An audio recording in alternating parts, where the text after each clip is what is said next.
Another day, another video. For today's ganap nga mga bi, samahan nyo naman kami pumunta ng DB Mart para bilhin yung mga kailangan ni Sabrina sa school niya. Pero konti na lang yung bibili natin dahil nga nakabili na ako nung nakaraan. Kulang na nga lang namin sa gamit ni Sabrina mga bi ay colors, pencils, and paper fastener mga bi para dun sa papel niya. Pero bibili din ako ng plastic cover para dun sa nag-iisang libro niya. Since daycare pa nga lang ang aking bagets mga bi, konti lang talaga ang gamit nila kaya konti lang din ang binili ko. Kaya ayan, pagpasok naman namin sa DB Mart mga bi, nagningning agad ang mata nitong batang to dahil nakakita nga ng mga ganyan. Sabi ko nga din dito sa Junakis ko mga bi, mamaya na lang siya maglaro at bumili muna kami ng mga kailangan niya sa school. Pag-akyat naman namin ng second floor mga bi, ay ayan, kumuha na agad kami ng mga kailangan namin. Kaya lang mga bi, halo-halo naman ang mga gamit sa school since nga pasukan na. Diyos ko mga bi, nakakaawa naman yung mga magsesegregate nito at talaga namang nakakapagod ang magbalik niyan sa tamang lalagyan. Na-experience ko din kasi yung ganyan mga bi, yung pagsesegregate ng mga gamit at pagbabalik ng mga ganyang items, yung mga hindi kinuha ng customer. Hindi na nga din talaga maiiwasan yung mga ganyan mga bi kasi minsan talaga mga bata yung gumagawa niyan. At ayun na nga mga bi, nakakatuwa din talaga makakita at makabili ng mga ganitong klaseng kailangan sa school. Habitan ko nga din tong violet na pencil case para kay Sabrina mga bi kasi violet din yung bag niya. Ito saan ang kulay green mga bi, kaya lang medyo may kalakihan at hindi kasya siguro sa bag to ni Sabrina. Tingin ko nga sa cart mga bi ay bumili na pala ang pare niyo Jeff ng ganitong color, kaya lang mga bi hindi ko bet yung ganitong Crayola para kay Sav. Gusto ko kasi mga bi yung nakasanayan nating Crayola mga bi, alam nyo kung ano yorn. Bumili na nga lang din ako ng isang lace mga bi para dun sa gagawin kong name tag nitong batang to. Nakita nga din ang mga kolorete sa buhok tong Sabrina na to mga bi at ayan nga, nagustuhan yung Hello Kitty.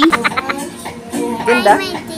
Yeah, I want this. Nag-i-English yung bata. Pagkatapos nga namin kuhain yung mga kailangan namin mga bi, ay dumiretso na kami ng counter para makapagbayad natin. At ayan nga, kahit kaunti lang yung binili namin, umabot pa rin ng 500 plus. Napakamamahal na talaga ng bilihin. Pero mga bi, dahil dito sa claim na to, kasi hindi naman ako bumili niyan, pero nagkaroon dun sa cart namin. Nasalisihan na naman ako ng batang yorn. Kababa naman namin sa ground floor mga bi, ay ayan, kanya-kanya na silang ganap sa buhay. Hindi na nga din namin natiis mga bi, kasi nga naging good girl naman siya nung iniwan namin siya kay mama nung pumunta kami ng Quezon. Kaya ayan, pinaglaro na namin siya kahit saglit lang. 11 AM nga mga bi, nung umalis kami sa bahay at kailangan bago mag-alauna makauwi na kami kasi meron pa akong deliver ng lasagna. Mas mga bi, wala muna magpapahinga sa pamilyang to at okay lang yun. Sabi nga nila mga bi, napakaswerte mo pag meron kang asawang hindi maarte pero madiskarte. Sabi naman ni pare nyo Jeff mga bi, hindi nga maarte at madiskarte nga pero napakalakas naman ng toyo. Nyos ko, siya, tama na at baka magkasakuhan pa ng gamit. Kumakalam na nga ang aming tiyan mga bi at nakakaramdam na din talaga kami ng gutom dahil nga hindi pa kami nagtatanghalian. Kaya ayan, bumili na kami ng takoyaki at fried noodles. Masarap naman din siya mga bi, kaya lang mas masarap talaga ang takoyaki ni Milk Tea Republic. Mga bi, naalala ko, meron din kasi kami natikman na fried noodles dun sa amin sa may Kuyab at mas masarap din yun.